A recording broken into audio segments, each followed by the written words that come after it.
Hey everyone, Jay Michaels here with the US Fast Track YouTube channel. I'd like to welcome you. Today's kind of like a follow-up. We did a segment last week on basically cash flowing in the US. We got a lot of requests on kind of like comparisons, Canada versus US. So I kind of did my little board here with Canada on the left, US on the right.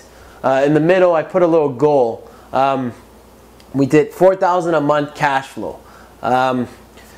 The reason how I got 4,000 was I think it's a good number. I basically, putting together if you had a mortgage, maybe car payments, some spending money, 4,000 is a pretty good number. Obviously, it might be higher for some people, maybe lower, depending on where you're living and whatnot. But $4,000, that's our goal. We're gonna do both sides, Canada versus the US.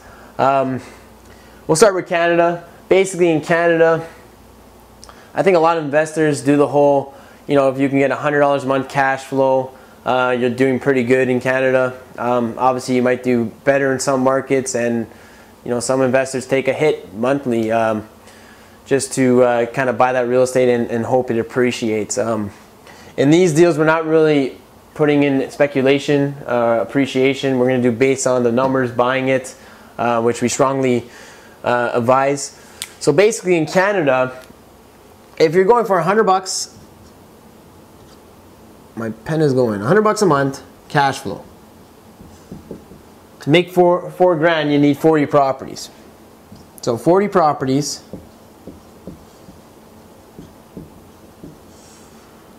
times 100, you've just made yourself $4,000 in your pocket. Now, 40 properties, that's a pretty big portfolio for anyone. But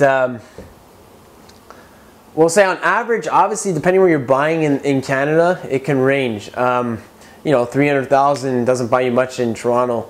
But we'll just say on average, we're going to give the benefit of the doubt that you paid $100 or $100,000 for these properties, which I don't care where you're buying, unless you're buying in some remote area. $100,000 is very hard to come by with property. But single family homes we're talking about. We're not talking about the whole complex apartments. That's a whole other video. But we'll say on average you paid $100,000 for these properties. Times 40, that is $4 million. Wow. So it's a pretty big portfolio. $4 million. That's pretty good. So now, well, obviously anyone that's bought properties, and especially in Canada, after 4 or 5 properties, financing becomes very hard. For the sake of this exercise, we'll just say there's a bank out there willing to give you $4 million to fund your 40 properties. Now, typical investments are going to ask for 20%. So, of the 4 million, oops, which would be, you would need 800,000 CDN cash. So 800,000 in your pocket, out of your pocket, to get this portfolio. Not bad. If you had 800,000, boom, 4 grand in your month, you could retire, you're laughing.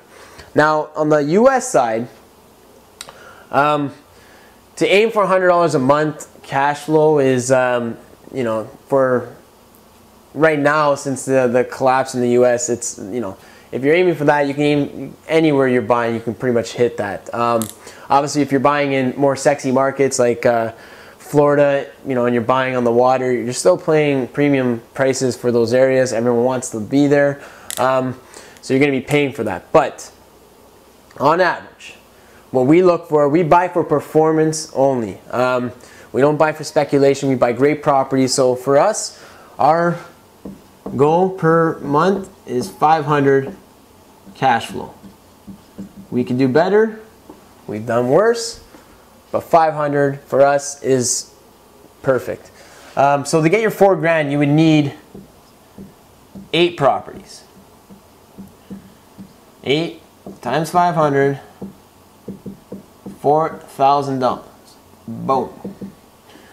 So now we've just acquired the same amount of cash flow for, in total, what this would cost. Typically these properties that we're buying in, purchase price is about, you know, I like to stay in this range, $45,000. So we times that by 8, you're looking at $360,000 USD. Now, we've just acquired the same amount of cash flow for overall purchase price, $360,000 versus $4 million. Now, actual cash needed for these deals would be the full $360,000. The reason for that is in the U.S. we don't have financing available. Obviously, when you get into 8 properties, you can do a portfolio loan, and you know you can get financing on that. But for the sake of this example, we're just 360 versus the 800,000. Now, if we just step back and take a look at this as, you know, investor standpoint, if you had $800,000 and you're making the same amount of money, $4,000 times 12 is 36,000. Or sorry, 48. Sorry, my bad. 48. We'll make that an 8. 48,000 for the year. Divide it by 800,000. That return I think is a 5 to 6% return on your money. Versus 48 divided by 360. You're looking at more like a 12 to 13%. I think it's like 13.5 maybe even.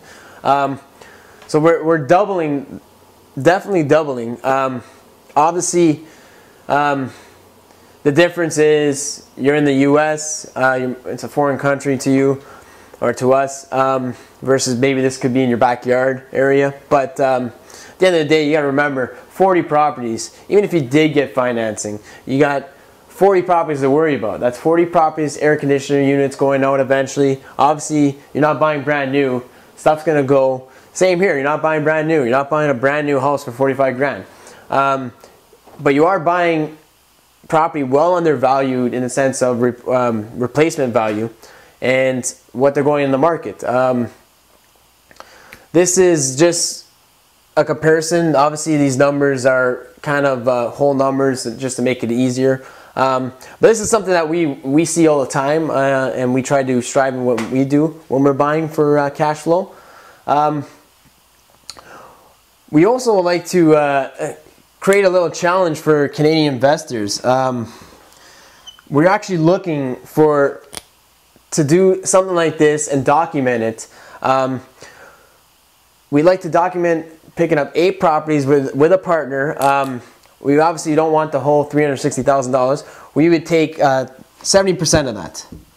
So 70%, which is about 200, we'll say 250. It's a little bit more, 260, I think. And we'd be willing to give you 8% APR for the year. We put up the remainder of the money. We could probably, our aim to do this in 3 to max 6 months. Realistically, it would get done in 3 months, but a goal of about 6 months to do it. To sweeten the pot, anyone who works with us on this deal, and money is always going to be backed first position mortgage on anything we do. So it's you're never taking a position behind anyone.